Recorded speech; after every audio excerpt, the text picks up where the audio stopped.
Andy Korge Show. Before we start talking, I've got Jeff Garcia here, my good friend, and Tania Cruz-Gimenez all the way at the end running Group 3 Coral Gables. Yeah, get the city right. Group two. Get the city right. I mean, I know it's super complicated. Get the city right. I love having Jeff in here, Tania, because Jeff always points out every little mistake I make, and I make a lot of little mistakes. You're target rich, man. Coral Gables, Miami, isn't really much of a difference, really. I don't What know. about the beard issue? You're an instigator. Are Me? you not? No. Miss Don King over here. I see that. You know, I see represented him, right? that. Well, we're going to talk a little bit today about Tania's run for a commission there in Coral Gables Group 3, as I mentioned. Also, we're going to talk about what happened in our U.S. Capitol yesterday. It was an horrific scene. But before we do, just a real quick update. From bad to worse, yesterday on the coronavirus front, we had 3,865 deaths throughout America, 132,400 plus hospitalizations.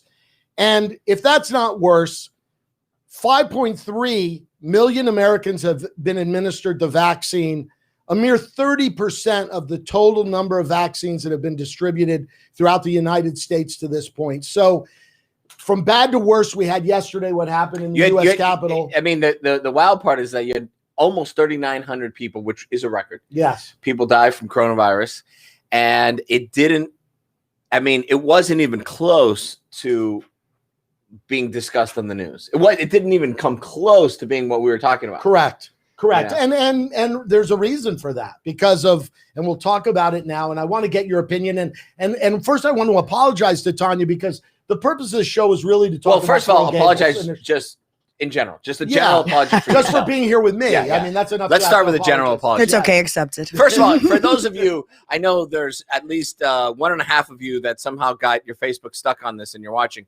But for that 1.5 person that's watching, person, really? Yeah, there's well, a let half me person. do it now that you say that. When I say half person, I mean like a Grant-sized person. Okay. So to the 1.5 people that are watching this, I just want to tell you that today there were scheduled to be 1 Lebanese and 2 Cubans, and the 2 Cubans myth busting showed up on time, and the 1 Lebanese person was late. And that might be a first in the history of these types of things because, as you know, Jeff Garcia, every show you've done to me with me, which has been many, many shows, especially on my radio. I've wasted thousands of hours talking to you on the radio. Well, this has been maybe the first time I walked in. I was shocked to see Jeff Garcia sitting there. Well, because you told me the show was at 8. So I showed up at 8:30 and I beat you by a half an hour. Yeah. That's the only reason why I was here on time. You know what they call that? What? Strategy. It is. You know, but here's the one I got to hand it to you. You got me. You got me. Here's You the got one me thing. today. You got me on this. I'd love to get your impression of this. I was hoping she doesn't do impressions. I was hoping it would be really cold today because I wanted to see Jeff Garcia in a non-aloha shirt. I have long sleeve ones. I have a flannel one. A flannel aloha shirt? Yeah, I have a flannel. I know they make the long sleeve ones. Those are fancy for weddings. Speaking of aloha, which is people talking in the background. This is really high quality stuff. It's really quality. But tell us about aloha. Speaking of aloha, Yeah. it was a segue, dude. Okay. Speaking of aloha, which means both hello and goodbye. And I love you. And I just blushed. She lived in Hawaii, so she knows. You just thanks for stepping on my line. That was real cool. So we'll talk about that later. I was the way to really step on my. Well, that's okay, no problem. So yesterday in Washington D.C., we saw what happened. It was a horrific scene. 4 people died in the process, storming the Capitol. I think 3 of them died of a heart attack. Yes, I know. One that's not really, right. But it's a death nonetheless, right? Yeah, but that's what happens when old people try and have a coup. Is they get startled and then their pacemakers don't work. Right. So well, I guess, but hopefully, unfortunately, not more of them perished in that whole process. And I hate to say that, but the reality of it is, it was maybe one of the most horrific things I've ever seen. Without a doubt. Without a doubt that I've ever seen. Ever. That I expected something to happen, that I've been waiting for it all year. I have, but I expected it to be mass riots outside, BLM versus Proud Boys, something like that, the police coming in, deaths, of course, civil war. But I never in a million years ever expected that they would storm the Capitol, get in and ransack it. In fact, you and I were having a meeting. I was having a lunch meeting yesterday, and Jeff passes by to talk to me about something. And as we're having the conversation, he tells me, he just says it kind of like out of left field. Oh, you know that the Capitol's being stormed right now. And I thought it was a joke. And I'm like, yeah, okay, sure. Because I hadn't gotten an alert, New York Times, AP. She also thought it was a joke because I'm funny. I say funny things all the time. But no, I'm like, no, he's lying. He's lying. Nobody else had heard about it. And then we all start going on the internet, on Google, and lo and behold, we're watching these videos. Third world. What country are we in? I mean, so I'll tell you one, because I've had time to digest this. We have all had a little bit of time. So I'll tell you a couple of reactions. Of course, we're being offered Cuban coffee by a great American. Unlike the people who stormed the Capitol who are un-American, this person is a great American. And she is the most important person, Denise, the most important person here at Miami Community News. Well, no question about it. I mean, and that's not a tough list to crack. Low bar. Low bar. I mean, yes. It's a low bar to go over. So thank you very much. I'll tell you, the group of people that I stumbled into, which I had no idea, of which turns out I know them all. And other than you, I think the other 5 people sitting there were all Republican. Yes. And I have no idea how they vote or anything, but they're registered Republicans. And they, to a T, all of them were appalled. Their initial reaction was to be completely appalled, right? They thought... At first, no one believed him. No. Then they went online, and then we all had to look online. Their reaction, which is usually the most honest, like gut reaction, was to be appalled. Right? It wasn't manufactured. These are just guys and men and women just reacting on the cuff, like they're having a burger, or everyone was having a burger, and they were appalled. So that is refreshing. Okay, that the average person is still appalled. One thing we could all agree on. Yeah. Right? So, but by the way, we don't all agree. But no, but I think it is important to contextualize what happened, right? Because there's a tendency to constantly, immediately rewrite history, right? This wasn't a riot, as you said. This wasn't some pack of idiots seizing on racial strife to jump through a Target window and steal some TVs, right? Mm-hmm. Which is, of course, horrible. But that's not what this was, right? This was a haphazard, poorly constructed attempt at the direction and the urging of the president to overthrow the government. It was a weak-ass attempt, right? I mean, it wasn't going to happen, right? Because, a bunch of 55-year-olds with beards and, very few weapons is going to, pull this off. And for another day, we can discuss how they got caught flat-footed and how they were unprepared, because you shouldn't have to be prepared for an insurrection, right? But here's the thing: they were preparing for it. They were, and they were denied. Yes, and they were denied. The city mayor. But all of that is another. Right? It's another. Yes, it's another conversation. To contextualize what happened, right? And even for people like Marco Rubio, that was the final straw, right? And those of you who are still holding on to this thing and defending it, because there are people still saying, well, it wasn't really that, I took the time and rewatched Giuliani's speech from yesterday morning, because he spoke to the crowd before they marched over. Oh, he did. Okay. And what did he say about inciting? No, and he told them, this is no longer to be fought in the courtrooms or in Congress. This needs to be fought in combat. Well, of course, they were all inciting it. Hannity was inciting it. Tucker was inciting it. Mark Levin was inciting it. And then they're all like, "Tell us what it is." Oh, right? Well, what do you? Weak-ass attempt to overthrow the government. Well, that's what Mitch McConnell called it, a failed insurrection. You two spent a lot of time in county government, right? Not me. No, but at County Hall, we've been to the buildings, we've been to meetings there, we've attended this, right? Yes. If 10 people of color tried to overthrow or storm county government, they'd be killed. They'd be dead on the spot. Okay, they would be dead. And this is our U.S. Capitol. Yeah, we're talking about here. We're not talking about a county building, or which would be horrible. When they finally swept the buildings, they asked them to leave politely. You can't even make this up. I mean, they asked them to leave politely. Why weren't they should have just arrested everyone and thrown them in jail? Well, at that point, with that number of people, you can't. No, but I mean, same with rioters. That's the thing with rioters, right? You see rioters and you say, why are they arresting her? Well, they can only arrest like 20 people because it's the capacity they have. Yeah, but you still arrest 20 people. Well, at that point, you see a bunch of people looting. You're not going to get everybody, but you grab 5 of them. But some of the videos that I had watched, you see the individuals chasing the police up the stairs in the Capitol building. That's the African-American police officer who was being chased. Exactly. He was being pursued by the protesters. I mean, stop and think about that for a second, right? I mean, the African-American police officer was being pursued. He was running scared, right? And I noticed he did not have a weapon. Some of them don't carry weapons. I don't know if people know that about Capitol Hill, but not all Capitol Hill police carry weapons. Correct. And so he was not. So he was waving some kind of baton or something. Something, yeah. But he was being pursued. He was absolutely. Being chased. Look, it's a sad day. We knew it was coming. I said months ago. I said on the radio show that we were incrementally losing our country. We're not Haiti. We won't be toppled in some coup or something, but we are incrementally losing our country. And in 10 or 15 years, in all likelihood, with barring some cataclysmic, drastic change, this thing will not be recognizable to what it was 10 years ago. And that's not, and I want your guys' opinion of that. That is not an uncommon thing. I have friends before this occurred yesterday. They said this to you months ago on the radio. Yeah. No, and I have people that are on the same, sort of path as you are. Because I've had friends of mine long before this occurred yesterday that were saying that our country is turned a corner that it can never come back from.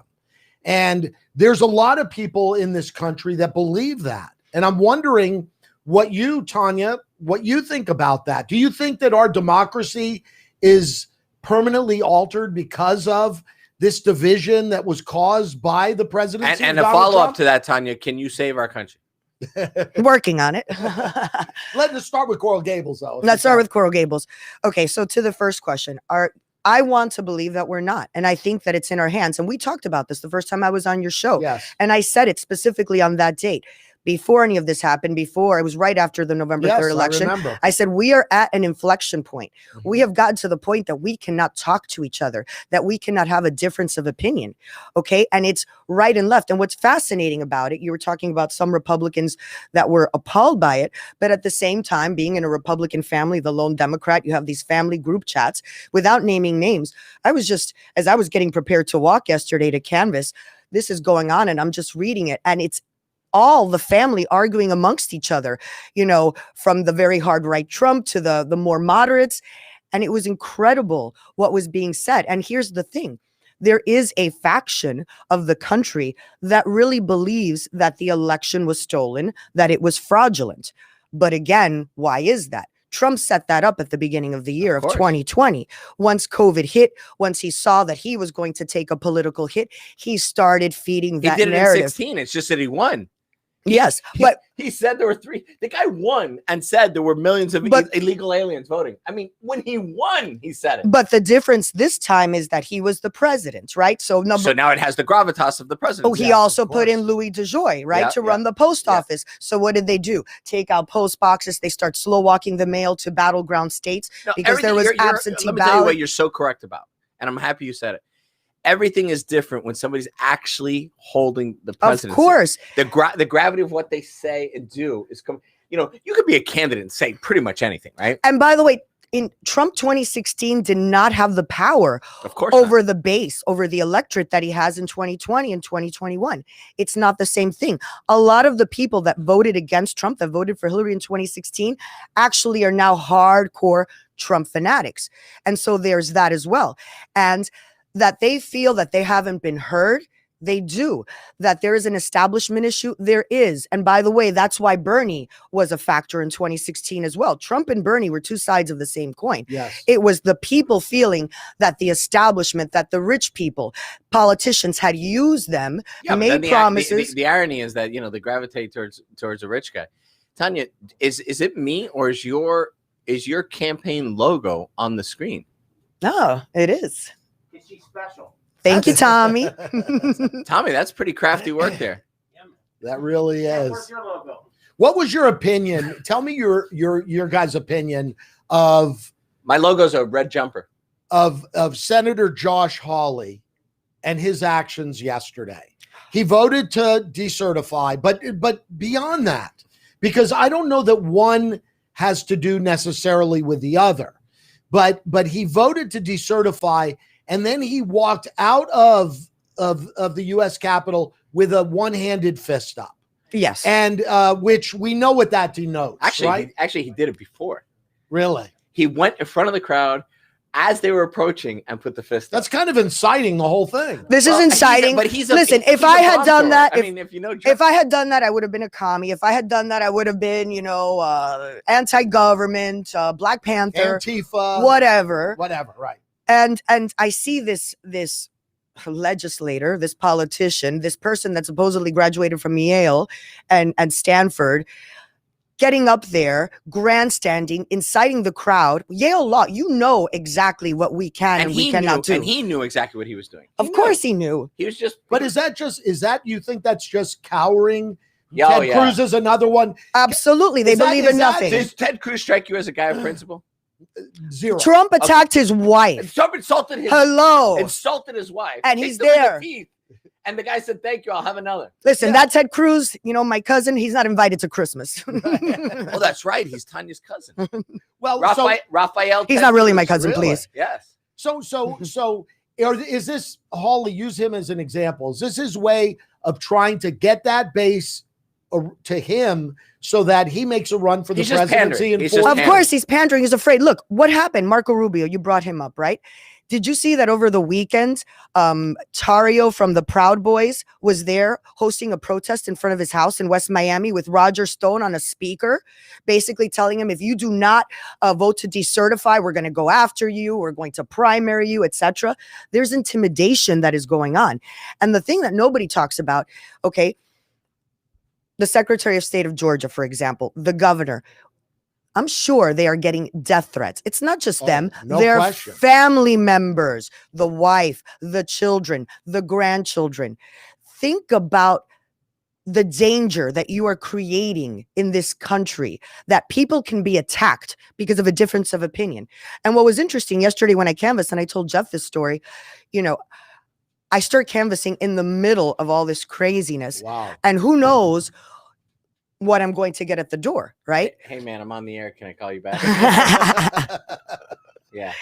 And the first store, I thought I was going to get reamed by a Democrat. The first store I go to is a Republican, and it was a hardcore Trump Republican. The moment that she comes to the door, I see that she's watching Fox or whatever it is, America TV or Newsmax, and I can see that she's fired up. And she asks me if I'm a Democrat or Republican. Obviously, I knew she was a Republican. I'm not going to lie. So I told her I'm a Democrat, but I'm married into a Republican family. She knew exactly who I was. It turns out I knew her. And then she starts going off and how upset she is and how the vote is fraudulent and how they're not being heard. And so at that point, I talked to her and I said, look, obviously we have a difference of opinion. It's clear. And I said, but we cannot allow this to infect every level of our society, of our civilization, where we stop talking to each other, where we hate each other, where family members and friends, neighbors are enemies because of a difference of political opinion. And the reality is this, the people that I disagree with on the other side, they're still here. We are not going to break up the country. So we have to find a way to live with each other and disagree. And this is precisely why. Exactly. And this is a good segue. This is precisely why Tania Cruz should be a public servant, should be in public office. Because that's the way she views the world, right? Because I don't view the world that way, right? I wanted bloodshed yesterday. And so I should not be in elected office. You called me, right? He called me last night and was saying things like he was hot. Yeah, but I had gotten into the whiskey already. Okay. So there's, I've gotten, you got post 10 o'clock at night, Jeff Garcia. That guy has to be home. Yeah, that guy must be home. But let me point out that I was here. We went through, Tommy, a bottle of rum last night with Pilar that's rum. Actually good rum. Yeah, we went through an entire bottle, the three of us. That's from Key West. Last night during the Romberg and Court show. So it's but I mean this. No. I get where you're coming from. I get where you're coming Tanya's view and her open-mindedness, and where she comes from, personally and politically, equips her.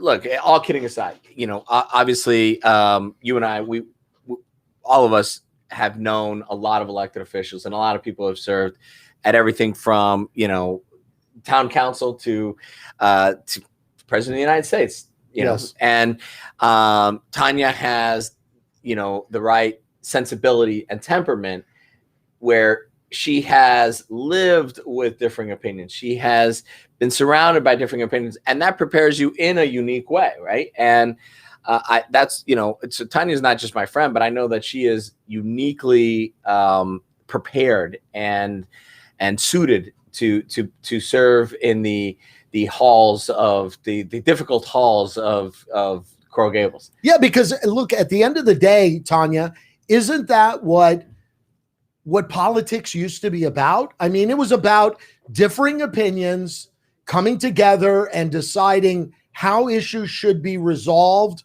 how legislation should come up. It's finding the gray area and compromising. Absolutely. And it's funny because I think back to 20 years ago when I thought the country was so divided, when I was at the height of my activism and writing on the war on terror and blah, blah, blah. And I thought at that point the country was divided. And now I look back at that time and I'm saying, oh my God, I wish we could go back to 20 years ago. In fact, we weren't as divided as I thought at the time. We could still have these debates. We could argue, yes, we would raise our voices. Yeah, you might get upset. But at the end of the day, we didn't defriend each other. We didn't. I mean, we were not in these crazy tribal camps. Right. Well, I'll say this. 25 years ago, we were actually in the same spot. Minus social media, because 25 years ago we had a separatist movement in this country. Yeah, but let me point out, minus a president, now let's say George W. Bush was not the type of there president. was no president stoking it. Exactly. And throwing gas. Everything exactly. was, but it was fringe. It was fringe. We've had fringe movements all along, but the thing is that the fringe has now become the mainstream. Yes. And that's the problem. Oh my gosh. How did you just increased the property value of this place? Mitchell Kaplan's in Oh, Mitch! I mean, you literally just rose the property value of this building. So Tania, before we talk about the property value due to Mitch Kaplan, who by the way, Mitchell Kaplan will be devaluing it again because he will be on with me next week. Here on this program, yes. What are you guys going to talk about? Well, he has coloring books. He has a because film. he talks about books, and I don't read any. And you don't read. Well, so no, but Mitchell is now a film producer, as you know. So, I know he is. He's a great film producer, and his business is in Coral Gables, by the way. Absolutely. Hey, Mitchell, I need to meet you. One of the things I noticed in Coral Gables, and I want to get your opinion of it. I took a ride down Miracle Mile, and I was appalled at the amount of empty real estate. Commercial real estate on Miracle Mile. And I know the city spent millions and millions of dollars beautifying the mile, trying to make it walkable. 25 million. Okay. Is that what it was? Yeah, 25 million. It was supposed to be 12 million 1 year, 25 million 2 years. And now they need to fix it. Yeah. It's a problem, right? Absolutely. What's the fix there? Any ideas how we can rectify that situation? Whatever we do right now, especially if these storefronts are open, let's have a plan and let's have a strategy and let's get it done before you get more people in there after they spend the time and the money to get the permits, to build it out. And then you start the construction, you put them out of business and you have to start again. Okay. So at the very least, let's have a strategy. Now, is it caulking the sidewalks? I don't know what it is. I'm not in construction, but we have to do something. And that something cannot keep putting people out of business, and it can't be a piecemeal. I was going to say it differently. It can't be a piecemeal approach, and it can't be something that every 2 years we say, hey, we have to fix the mile. We have to renovate it. We have to put some makeup on it. No, guys, let's do it. One thing though, that I can tell you that's been positive is because of the cooler weather. I've seen tons of people outside eating. I've seen it activated. Now the question is, can we keep this going when it gets warmer? Okay, so what are we going to do to keep these places activated, to keep that life going in? Because if all of a sudden it goes to 90 degrees and everybody leaves and goes back home, then again, we have a problem. So we have to be creative in our solutions. and again, proactive. Well, if I could just real quickly, it's interesting to hear you say that, because when they were doing the construction there, my brother Tom and I, Tom lives in Coral Gables, we had a debate about it. And the debate was, Tom, what's the plan to help these businesses that are obviously going to be tremendously affected over the 2+ years or whatever it took to renovate the mile? They're going to be put out of business. Let me ask you something.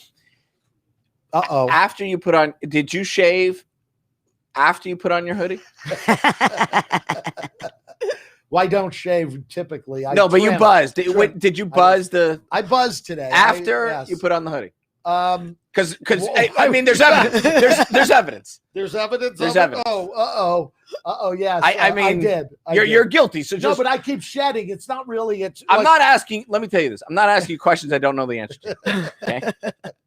But I keep looking at you, and I can't help but notice that you buzzed yourself. Yes. You got fully dressed. Yeah, I did. I mean, who does this? Well, I was kind of in a hurry this morning. Were you? Yeah, because I knew Jeff Garcia would be here before me, and that is really humiliating. But you couldn't have just had the white shirt on, buzzed, and then put on the hoodie. No, I couldn't. You put on a dark hoodie. Yes. And then you buzzed your gray beard. Yes, I did. You understand that Yes, that's not right? Yeah, next time it'll be a dark Hawaiian shirt that I put on. I mean, I'm sorry you have to put up with it. I'm sorry you have to put up with this, Tanya. Sorry, Tanya. Tanya, So let me make one comment about Miracle Mile, and ahead. then I'll ask you another question. Sure. This is not rocket science, right? And this is not an original thought. Okay. So, but what they did on Geralda is not original, but it worked. Yeah, absolutely. Right? I mean, the execution was horrible. It took them like 4 years. El Dorado went out of business a few Went years out of business. It took them 4 years to close one block, which is amazing, right? Ale House, yes. Yeah. I mean, but Ale House needed to go. John Martin's. John Martin's. But no, I'm talking about Geralda. Okay. Okay. And so, but it works in the end. It works, right? Yes. The other thing that has worked in South Florida, not just in Coral Gables, is when you have a high vacancy rate, like they did on Lincoln Road, even before they closed Lincoln. I'm old enough to remember when you could drive down Lincoln Road. Oh, really? Yeah. That old. Wow. And you're older, dude. Every time you make a crack about me being old, you're older. So, Yes, I am. you went to summer camp with Neil Rogers.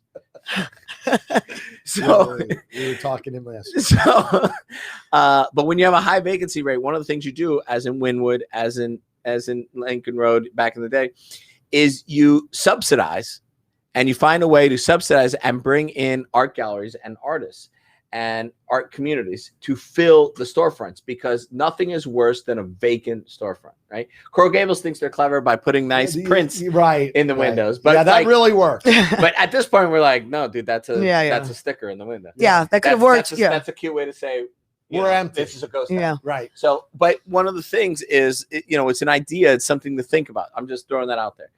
But in your opinion, hold on, but going back to that, back in the day we had, and I'm not sure what happened to it if it was pre-COVID, but we used to have gallery night every first Friday. Yeah. Okay. And so the trolleys would come and the galleries would offer free wine and a lot of foot traffic. And we also had at that time, by the Pond Circle, there was Art in the Park. That was part of the gallery night. And you would have, it was a family event. They'd have concerts, music. They'd put out some couches. All of that has disappeared. Okay. So all of these things were happening and activating the community. And this was pre-streetscape. And then when the Geralda streetscape happens and they open up that plaza, then they were having Geralda Under the Stars. That was very popular. Yes. And so we need to bring those back. So to your point with the galleries, and but by whether the way, even it's a pop-up gallery, a pop-up restaurant, even pre-pandemic, there was a massive vacancy problem. People are acting like that exacerbated. No, exactly. But for those of us, you and your husband and me, we all live down there, and we all hang out there. Yeah, we can tell you that this was this close to being a disaster before the pandemic. Pandemic just put this thing on. Absolutely. And by the way, Jeff and I didn't meet through politics. We met just hanging out in Coral Gables. We'd be at the same places and we start talking. And by hanging out, she means By the way, drinking. Tanya, I would not say that in public places. We hang out in the same places as Jeff Garcia. Okay, just a little. The Globe is basically where all the Democrats go, I think. We're into politics. It's Where were really you weird. hanging out last Friday? At my home, sedate. Last Friday? I don't know. I can't. I'm so Look, old. I can't think that this- far back. This is you know what this is? What? This is when you remember when the roaster crewed and they'd say, "Aren't you friends with Jesus?" Aren't you friends? And you hear that. He won't admit it. He won't admit he was hanging out with me last Friday. That's right. We were. No, I thought you meant last Friday night. Yes, we were. We were sharing I a said lunch last Friday. at the Miami Sailing Club, Coconut Grove Sailing Club. Coconut Grove, Miami. Same thing. I realize now you're not denying it. You actually are just so old you don't remember. I don't. I see it in your face. I do. Listen, I do a show here every night from 6 to 8 p.m. So everything else is a blur to me, and in terms of what I'm doing night to night.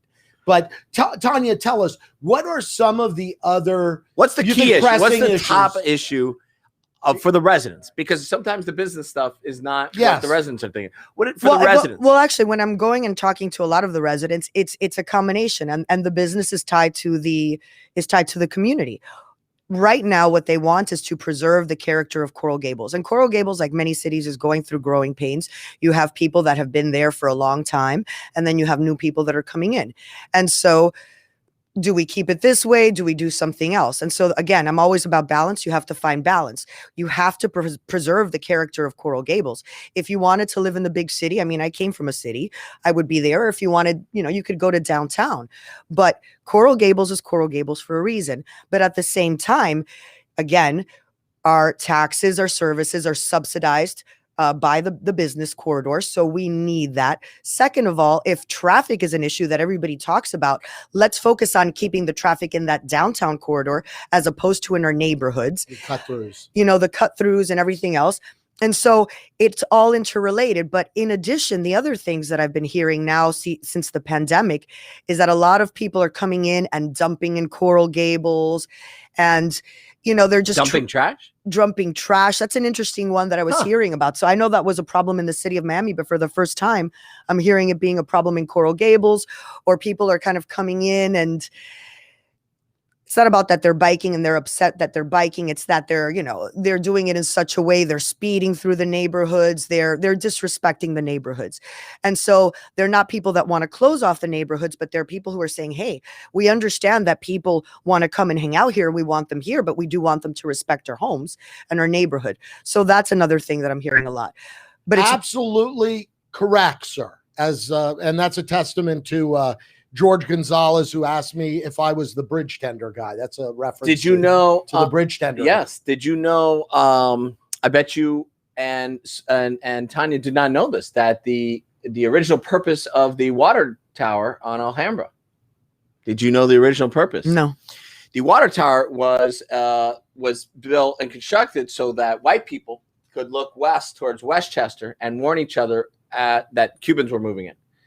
And so that's the original purpose of the water tower, was to warn your fellow hunky that there was a Cuban moving in from Westchester. I love it. I haven't heard that word in so long. It reminds me of George Jefferson. But you know what? It's a 70s throwback. Yeah, Jefferson. But he brings up in a comical way, or at least he thinks a comical way. He brings up. What? I think you're funny, Jeff. It's okay. He brings up a point that maybe we should discuss, which is, you have sort of two Coral Gables. The point is that Coral Gables is ever changing and Miami is ever changing. Yeah, it is. It is. But you have sort of two Coral Gables right now. You have the North Corridor, which is more, maybe let's call it middle class type Coral Gables. Yes. And then you have the southern part of the Gables, which is more affluent. Well, it's actually interesting, because one of the comments that I heard. Is it affluent or affluent? However, I don't know. Are you trying to Is sound it like? tomato Are you or trying? tomato? I don't know. Are you trying to? I'm trying to figure out if you're trying to sound smarter. I can't even do that. Yeah, okay. I'm sorry for interrupting you. But one of the things I was walking the North Gables that one of the neighbors said to me was that we are the forgotten part of the Gables, because we're the poor people. We're not seen as, and mind you, these poor people are not exactly poor. They're just No, poorer. everything's relative. And that's what we were discussing. Because I said, really, I was kind of shocked by that. I said, really, this is, again, where I grew up. And by the way, North Gables is not. Really? And by the way, her pretty perspective good. is skewed, because North Gables is not forgotten. It is actually the loudest voice in the Gables. Well, but it was actually by Granada, Country Club Prado, that area. And then they started going into certain things. And I said, wow, that's interesting. And they were talking to me about how they've talked to the commissioners, that they've talked to the city manager, and that this isn't being done and that isn't being done. And so, and a number of these people that I spoke to actually work in government, not here, but in outside municipalities. And so they know how to work the system. They know who to call, and things just aren't happening. And so, I think that's an issue. I got to tell you, the more you keep describing this one voter sounds like a pain in the ass. Aren't they all? I mean, That's why I don't run for office. Aren't they all? Okay. I'm just kidding. Whoever you are. But what about, you mentioned the traffic issue. Mhm. And I know since the advent of Waze, Why do you say it like that? Well, You say it like it's fake. Well, no, The it's advent of Waze. well, it's the advent of it. It's really given people the opportunity to cut through. You hear it from a lot of cities that neighborhoods are They're up in traffic arms, coming yes, through yes. their streets that they hadn't seen 5 years ago, let's say. How do you solve a problem like that? Well, Like Maria. there has to be definitely studies done, but how do you solve it? I'm not entirely sure how you solve it. We have to figure out a solution, though. I have a traffic circle on my block. They're still cutting through. They're still speeding. So that hasn't stopped it. I have 2 kids, 3 dogs. So it's a concern. I know that Vice Mayor Lago has been putting up some speed bumps. And okay, maybe that's something. But I thought he was personally going to make everybody slow down. That's what he told us. I thought he was going to be out there standing there. Seriously, I'm pretty sure I heard him say that. well, No, I that's not didn't true? hear it, but No. But we have to do something, okay? And we have to find some solution.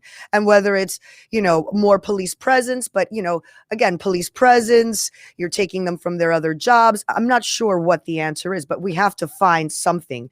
And so, in fact, I'm meeting with a traffic expert next week to really delve into these issues. What can we do? Because, look, the reality is more people are going to be keep coming in. And what's happening right now with the pandemic, with the political situation, a lot of people from New York are moving down here. Okay. Oh God, that's awful.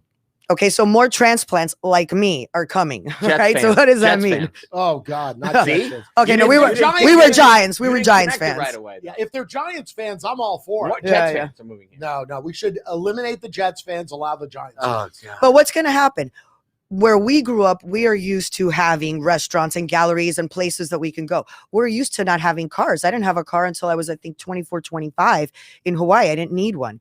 And so we're used to walking. We're used to public transportation. And we're used to being able to do things, having a shop that you can go to that's open on Saturday and Sunday.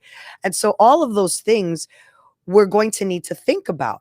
Okay. But what can that do? Increase traffic. The more density you have, the more traffic you have. And so these are long-term issues that we need to come up with a long-term solution for, not some little Band-Aid that we put on. And then 5 years from now or next year, we're saying, well, we still have this problem. We haven't solved it. What are we going to do?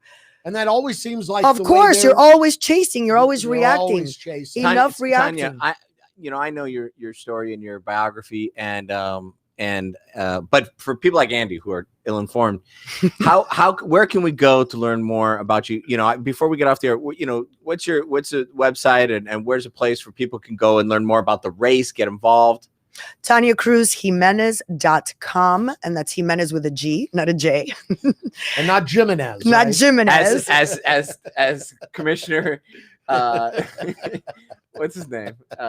As anyone who is over 75 years old living in Miami would call Jimenez. it. No, Yes. Commissioner. Any Anglo of over 70. Which one? Who shot himself in the Herald lobby. Oh, Teal, Arthur Arthur Teal. Teal used to say Jimenez. He used to Right. Oh, he say, did too. Mr. Jimenez. Mr. Jimenez. One other question before we leave. We hear about like the county budget and how next year's budget is going to be quite a thing to have to manage. Is Coral Gables going to see a similar situation or not really? Based on the last meetings, they're claiming that they're not going to. We're going to see, because this is a fluid situation. Right. And nobody really knows what's going to happen. And anything right now is based on projections. And what are projections based on? Speculation.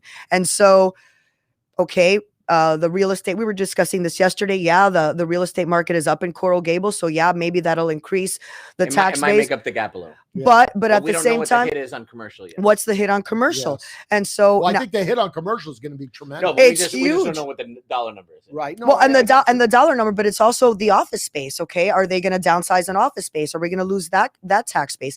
To me, it's a fluid situation. Are there going to be sufficient vaccines? Is everybody even going to take it? How many people don't believe in the vaccine or don't want to take it? And so there's a lot of things that are in flux right now. And just look at the political situation today that we're dealing with. All of this trickles down to every level of our society. And so we need to look at all of it, and putting all of those politics aside, when it comes to Coral Gables, we need to have a strategic plan, period. And one that everyone has input in. Tania, if you had to say in just each one of these is a one sentence answer, Okay. 1, 2, and 3, what are the top 3 issues that you're focusing on? Economic development, preservation of the neighborhood, and, the traffic issue generally. So we're talking quality of life issues, right? Absolutely. Which is what people for your, Well, I mean, isn't that what we want with local government? look, I couldn't tell you, And beyond that, most people couldn't tell you if Valdez Valley or Lago, what party they're in. I mean, the people wouldn't even know. but I want to add trash picked up. I do want to add one more thing to that. And this is an issue of civility. I want to bring that. And Mickey Canton, okay, goddess extraordinaire. She had been pushing the civility movement for a while. Now she sent me a book on civility, which really launched the movement. And she had been trying to push it. I talked to her yesterday. We need to push this now, because if we in our local government, if our community, if we cannot get along to find solutions to these problems, that's it.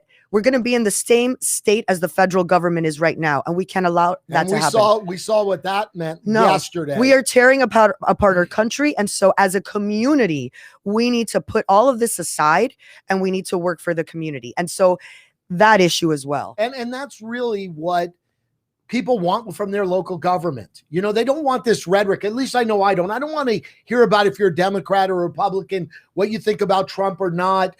I want my services to be good. I want my local government to do the right and smart thing. And but if partisan politics infects it, okay, then what is going to happen? Right. It is going to be a partisan fight over the services, over the this, over the that, and the people are not going to be served. Well, I know it's time to end the show when Michael Miller walks in with a can of spray and a bunch of wipes. He's about telling us to get off. But before we do, real quick, one more time, let anyone that's watching the show now or later know how they can find out more about Tania Cruz-Gimenez and learn more about your campaign for commission there in Coral Gables. And tell us when election day is.